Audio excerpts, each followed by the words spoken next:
revolutionized the camera industry. I think in a lot of ways it was the camera that started the beginning of the end of the age of the DSLR, the primary camera design for the previous 2 decades. It packed a spec sheet that was unheard of in the past. A full-frame 24 megapixel sensor, which was sharp, great in low light, stabilized. It captured downsampled 4K from the entire sensor, shot 10 frames per second in stills, had 1080 120 frames per second, impressive dynamic range in stills and in video, amazing autofocus from the Sony A9, in stills and in video, in stills and in video, all for $2,000, a true hybrid beast. I think the best way to put this into perspective is to remember that just a year earlier, the Canon 6D Mark II was released with its notorious 26 megapixel sensor that had truly awful dynamic range. 1080p video, no IBIS. I mean, the Sony a7 III was announced. It was no contest which camera was better. Which camera was setting the bar for the future. And the DSLRs were stuck in the past. However, today, I want to talk about the successor to the legendary a7 III. I want to talk about a camera that I have been using off and on for the past year and a half. A camera that has been overshadowed by its older brother. However, together, me and this uninspiring camera have shot some of my favorite professional and passion projects. It's been at my side through weddings, captured some of my favorite landscapes, and been present as our business went from a side project to my full-time job. This is my experience with the Sony a7IV.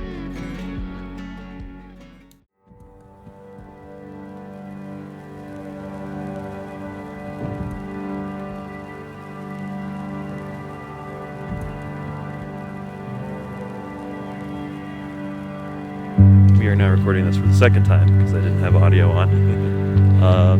But we are up here, about to climb Mount Sherman. It's about 5 miles all the way up to the summit. So it's about 5 a.m. It's 5 miles up and back. And back again. It's 2.5 miles to the summit. Easy. So this is a candidate in my mind for the best first 14er, potentially. I feel like the reviews that are out there on this camera are completely preoccupied with test charts and stops of dynamic range and completely lost inside the camera, either justifying why they purchased it or just reading off the spec sheet and saying, well, it's a camera that could be used to make amazing things but could also be a waste of money compared to a billion other cameras. This is what I want to avoid doing. I want to give you guys a different kind of review. Instead of reviewing the specs, I want to be reviewing my use of the camera, the footage and the images I got with it, and how this camera helped or hurt my creative journey. I think the first place to start is discussing the handling and the build of the camera, how I used it, and how it's held up. I do want to be very clear and upfront that this is not going to be a full tour of the camera. That's going to be for another video. More information about that at the end of this one. Instead, I'm just going to be giving you guys an overview of features on this body that I love and some of the features of the design of the camera that I don't love.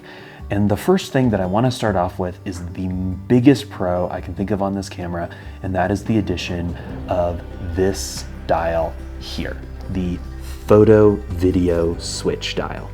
Now, the photo video switch dial is nothing new to cameras as a whole, but it was brand new to Sony cameras. Sony had never had this, and as a heavy user of the Sony a7 III and an even heavier user of the Sony a7S III, this little tweak to the body design is absolutely massive and makes using the camera so much easier. Moving onward with that hybrid shooting that I absolutely found amazing about this camera, I want to talk about this change here, this dial. Now, it may not look like a big deal, But changing this dial from the mandatory exposure compensation dial over to just another custom dial leads to a couple of really cool things you can do with this. Now, first of all, you can set and forget, quite literally lock this dial up, which it has that awesome lock function, and forget that it exists and use this camera like any other Sony camera you've ever used. But I recommend using this dial. And the reason why is because when you're using this camera in a hybrid sense, both stills and video, you run into this problem of when you're shooting video, wanting to leave your shutter speed in the exact same place that you've always had it. And for me, the way I have the camera set up, I actually change my shutter speed and frame rate with the PASM dial custom modes on the top, essentially meaning that to follow the 180-degree shutter rule, when shooting video, when in the video mode, as you can see here, I never have to touch the shutter speed. I'm instead going to be using auto ISO and a variable ND filter on the front of the camera, other ways of setting exposure. However, when I switch over to shooting stills, all of a sudden the shutter speed goes from the thing I don't want to change to the thing I want to change the most often. So having that, not in an ideal position or for stills is also annoying. So in video mode, I'm able to lock this dial and maintain that lockage and not be able to accidentally bump my shutter speed. Whereas in stills, all I have to do is unlock that. Without changing the layout of my exposure dials, I have then essentially unlocked the ability to quickly change my shutter speed. This may seem like a really small detail, but for me, it has made the camera a lot more reliable and exposing for both stills and video a lot simpler, and switching back and forth between them a lot simpler as well. One of the things that I do not love about this camera is something shared by all Sony bodies, and that is this here, the grip.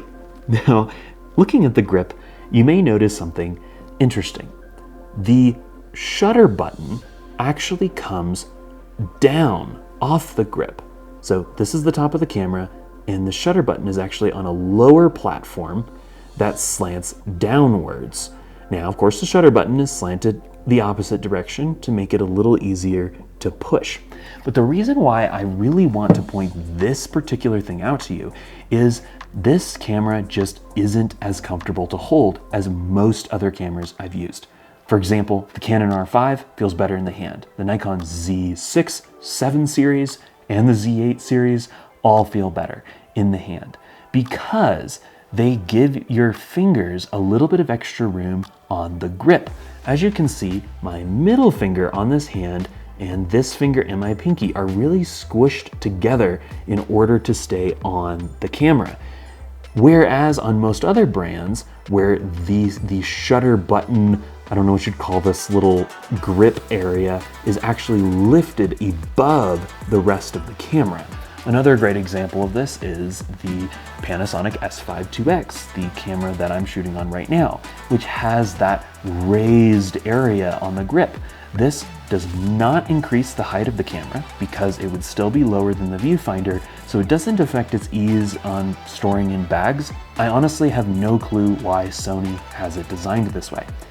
Now, I do appreciate the fact that this back dial has been popped off the back of the body.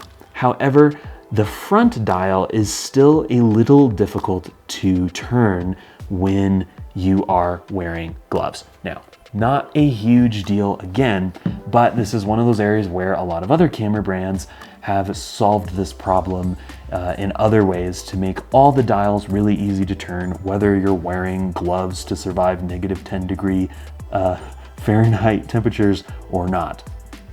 Now, another area on this camera that I'm not a huge fan of is going to be this whole side of the camera. Now, Sony's bodies are designed to be used one-handed almost exclusively with your right hand.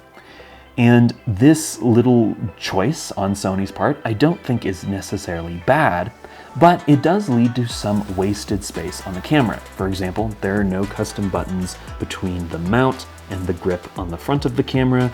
This is just open space, and there's also no space on this part of the camera either. This is just literally nothing, not even a cool design or something. There's nothing there, and most cameras utilize that space. And we know Sony thinks about this side of the camera because on the Sony A1 series, they have a cool frame or drive mode setting dial there. Now here's the problem. It's cool that that's on the premium model, but I personally think it would be awesome if that was on all cameras, and they found some other cool thing to give the premium model besides just essentially the same handling as the Sony a7IV, with an extra dial where you should have one anyway. The last thing that I think is good about this camera, but also not the best, is going to be this flip out screen. Now, this flip out screen is not the absolute best I've ever seen in my life, and we have actually damaged this screen here at Summit Bid. As you can see here, it's cracked, and you know, it's a fine screen. I feel like judging focus is a little tricky with both the back screen and the viewfinder. I think they both leave a little to be desired, just as a whole. A couple other big things with the physical body on this camera is going to be battery life. So battery life on this camera is incredible. I love these Z batteries that Sony has. The battery life is impeccable. Oftentimes I can shoot an entire day on one battery, especially when it's one of my more passion projects, like capturing or documenting a hike. I feel like I can shoot all the 4K I want with just a few batteries in my bag. I usually keep 2 extra batteries in my bag when I go on a shoot. I have a couple extras as well that I would take on a professional shoot, like a wedding or something, but the ability to just trust that I have all the time lapses, photos, and video I need on realistically 2 batteries for a full day of shooting is a huge relief, and something that I personally really appreciate about this camera. Another awesome thing about this camera is going to be the dual SD card slots, as you can see on the back here. This is just a huge perk about this camera. Now, most of the competition these days also have dual card slots, so it really isn't that impressive, but I do enjoy that. Another huge thing I love about this camera is this full-sized HDMI port on the side here. That was a big improvement from Sony's older a7 III that just was really difficult to use. I will say though that that is the other thing that has actually failed on this camera is this HDMI port. It still works when I use my Ninja V, which I actually do fairly frequently with this camera. However, I find that the signal cuts out fairly frequently, and after testing the cord with other cameras, they do not have the same issues. So if I'm being completely honest with you, the build quality on the Sony a7 IV, while I do think it is an improvement over the Mark IIIs, I think that the design and the build quality could both use an improvement in a Mark V.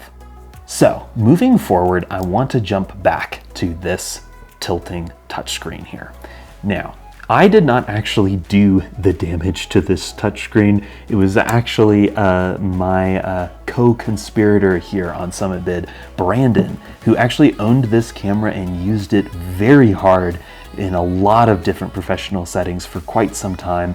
So I want to send you guys off to him to talk about his experience with the camera, and I think that he'll have some really in-depth insights, especially for you guys out there that are more stills first, in more the commercial portraiture world, the commercial portraiture world. I think that he has a lot of really useful insights and some really cool images he captured with it. So I'm going to throw you over to Minnesota to hear his thoughts on this camera.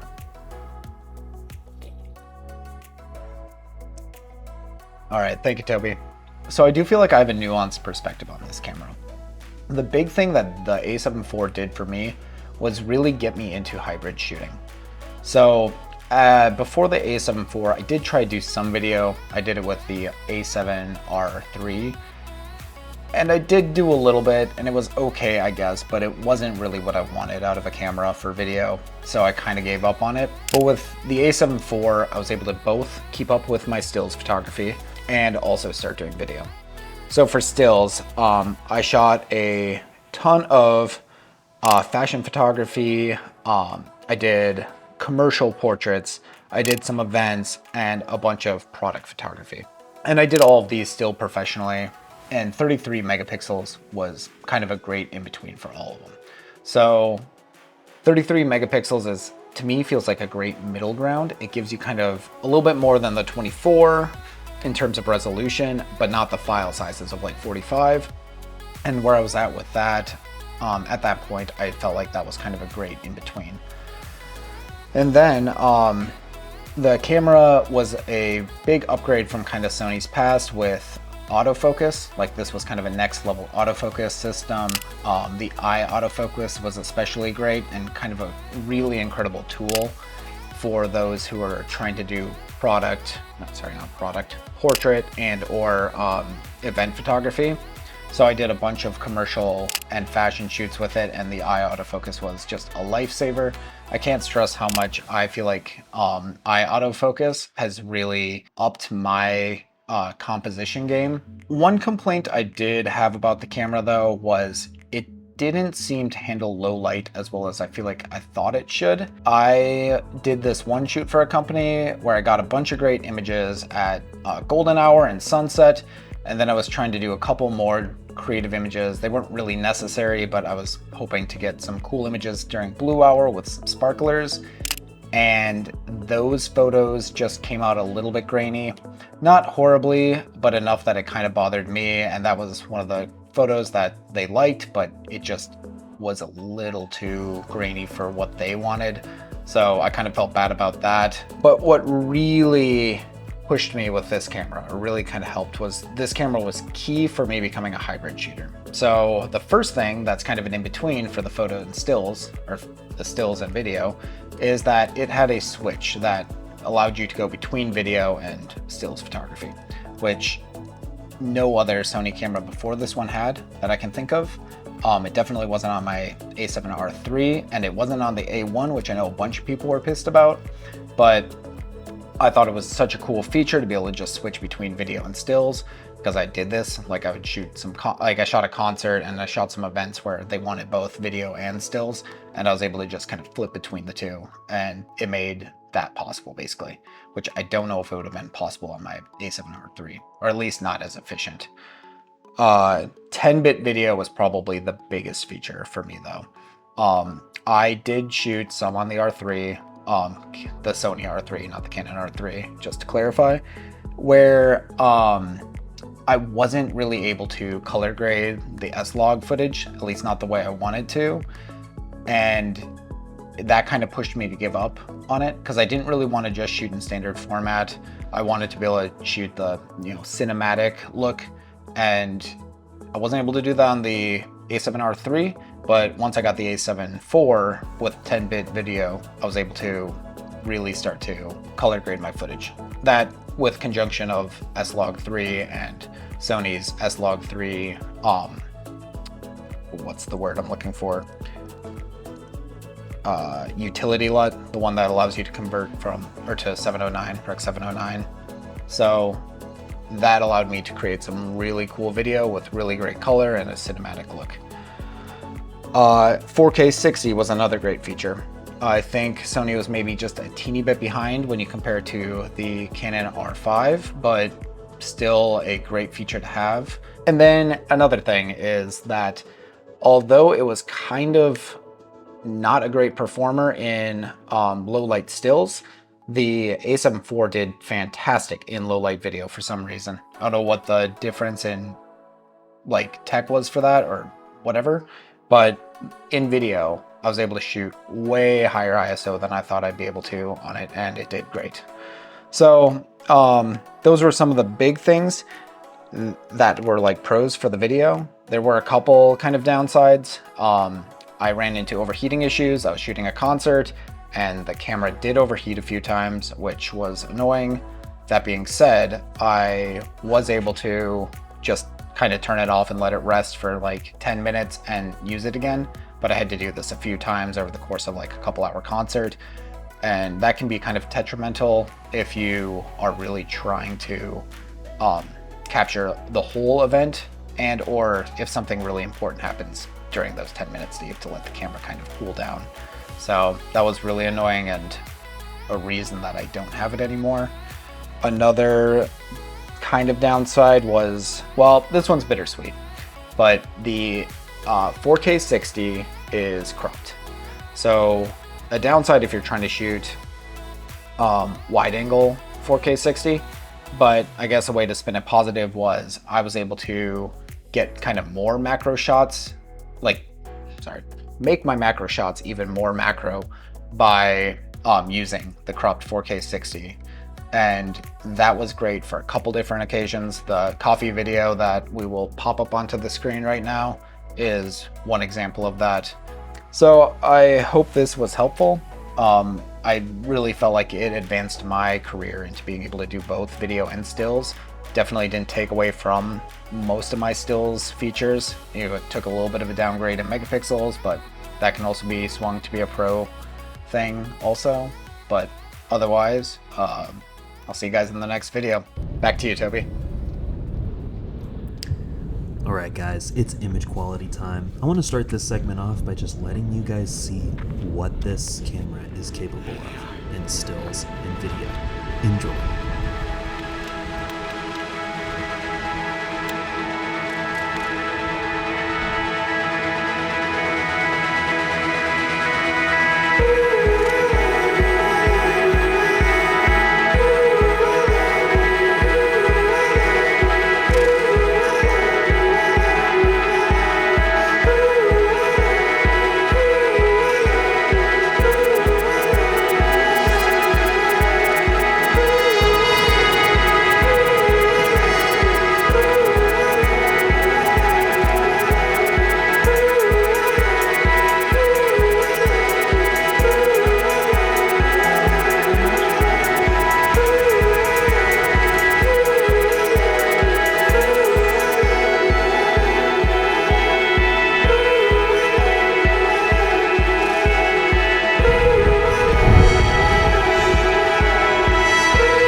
Alright, so it's time to talk about image quality on the Sony a7IV.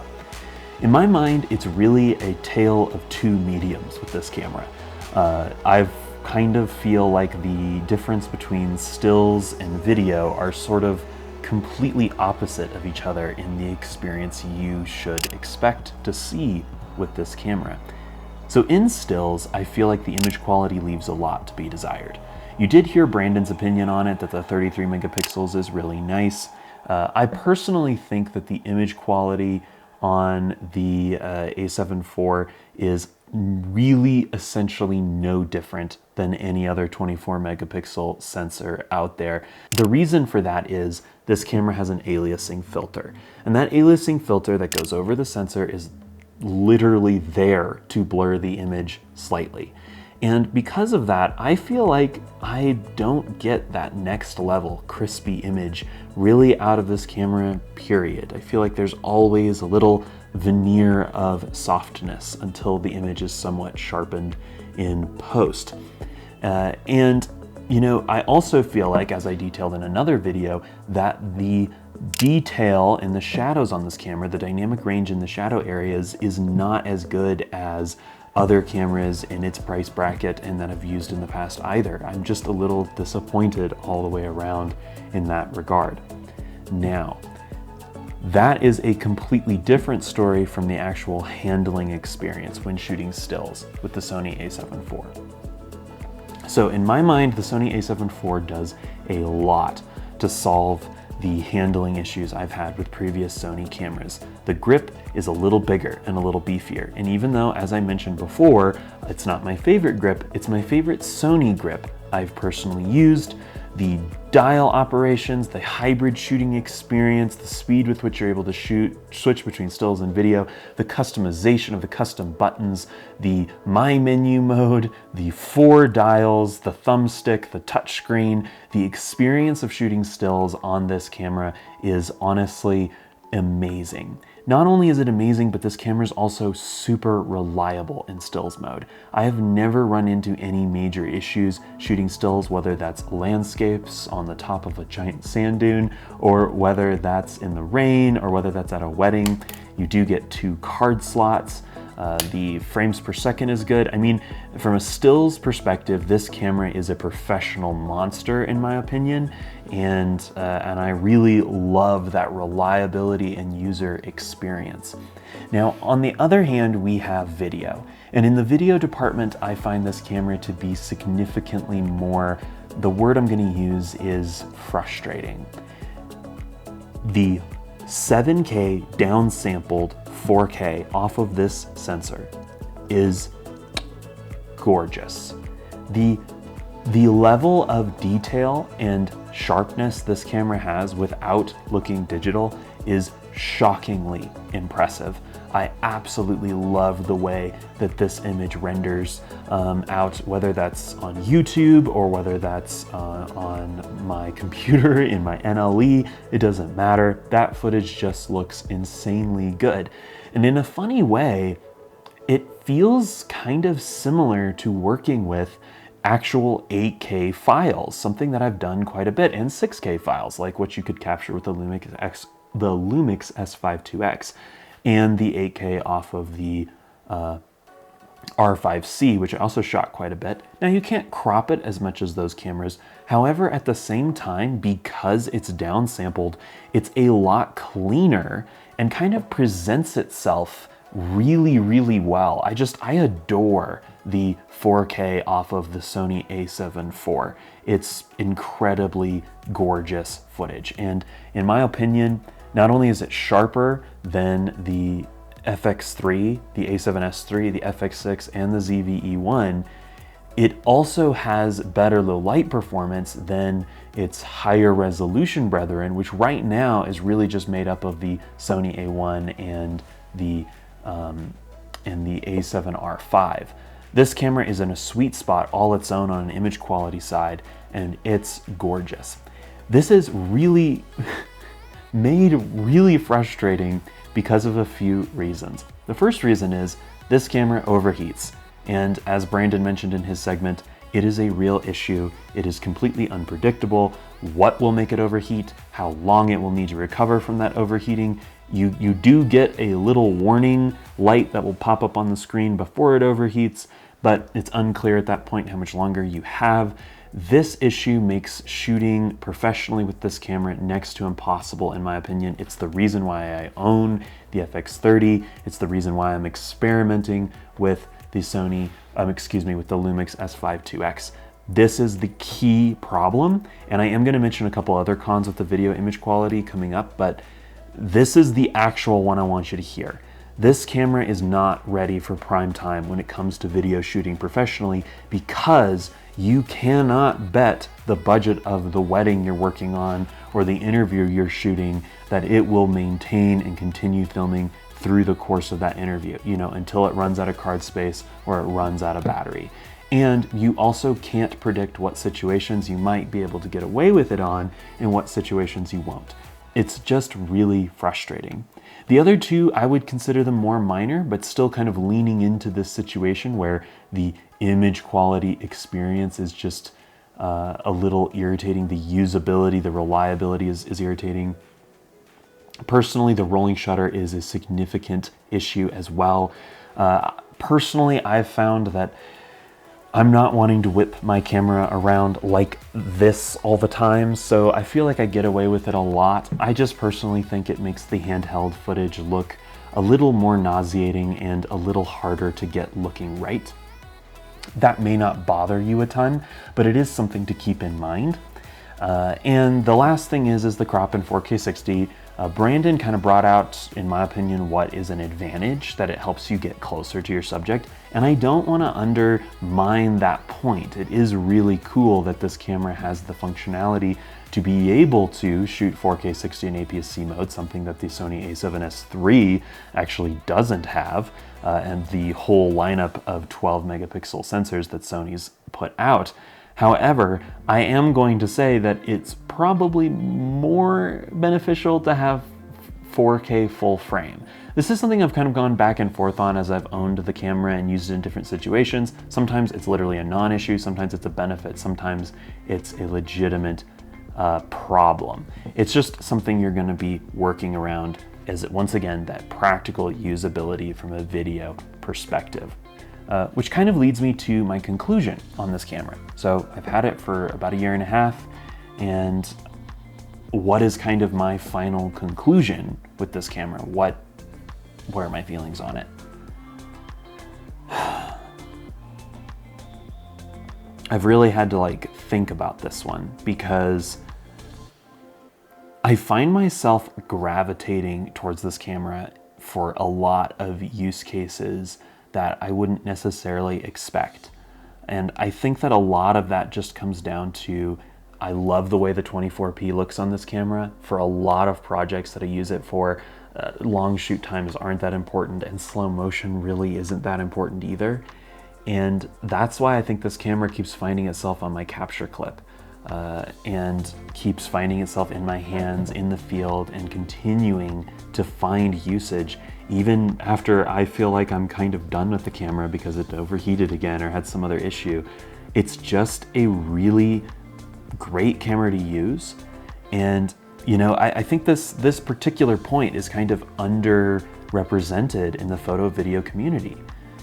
And the point is knowing how to use the camera and having the camera set up to your desired specifications, where you don't really even have to think about how to change the settings or how to get the most out of it in stills or video, how to shoot hybrid with it.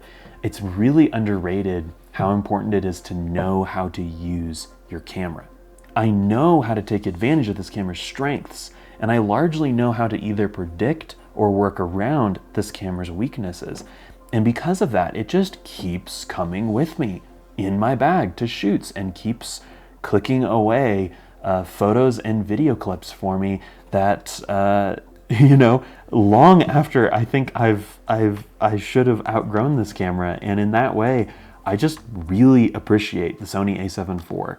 And I think it may be a camera that will be around for much longer, not just because the resale value has been destroyed by the fact that we cracked the back screen and bent the mechanism, but also just because it does fulfill a role that I need in a lot of situations. And for you, if you're looking for a stills video hybrid camera where slow motion isn't super important and long shoot times aren't super important, the Sony a7IV is going to absolutely crush every project you throw at it, in my opinion. And the dual card slots, the battery life, the viewfinder, the touchscreen, the handling, the lens mount, and the unbelievable amount of awesome lenses you can pick for this camera are going to combine to give you an amazing creative experience and enable you to really make some powerful content.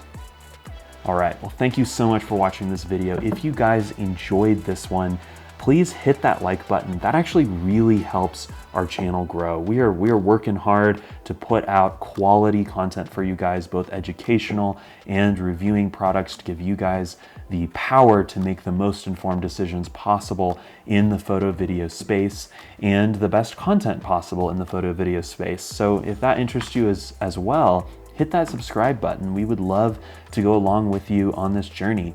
I did mention earlier that a full walkthrough on this camera is going to be for a different video.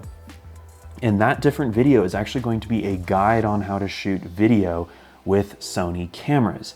It's going to be a guide that I hope kind of pulls together both beginner shooters, but also can offer people more advanced who have maybe been shooting Sony for a long time or have been shooting a different brand, the information that they need to take a Sony camera and get going with it. I'm specifically going to be focusing on Sony's modern camera designs, so the Sony a7IV design-ish, a7R5 design, and the FX30 design. But even if you have one of Sony's older cameras like the a7III, I'm going to be kind of giving some tips and tricks for using those older ones as well. So if that interests you, that's another reason to stay tuned to our channel in the future, and I will see you on the next adventure.